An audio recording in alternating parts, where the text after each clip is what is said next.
Our commentary is from author Amy Silverstein, one of this nation's longest surviving heart transplant recipients.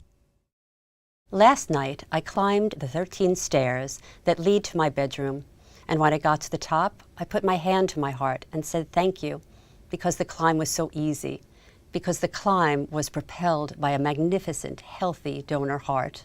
I have lived with 2 donor hearts over 35 years. I had my first transplant at 25, and when that failed, I had my second at 50. But in January, my daily runs became difficult. Tests showed my heart was perfect, but additional tests revealed I have incurable cancer. It is in my lungs now. I will die soon. I have had an extraordinary life. I finished law school. I had an epic love with my husband, got to raise our son. I had the most glorious friendships. I wrote 2 books, and I am so grateful, like every transplant patient I have ever met. But all too often, this intense gratitude creates a cloak of silence that hides the realities of transplant life.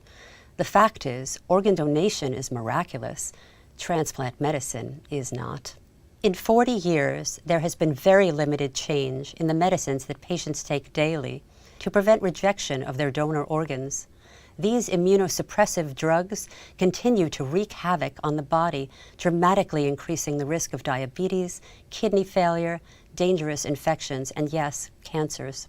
And all of this is hidden well behind that pervasive gratitude recipients feel for their donor organs. When you are given everything, there is subtle and explicit pressure to ask for nothing more.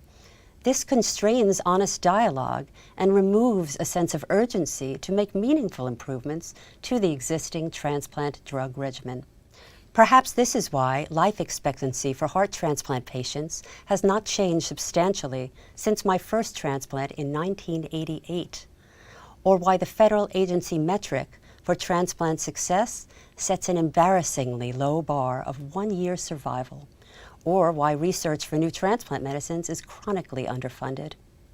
So I am speaking up now, while I still can, for change, and for all the transplant recipients I've known who died because medicines fell short, and for the donor families who gave life to these patients.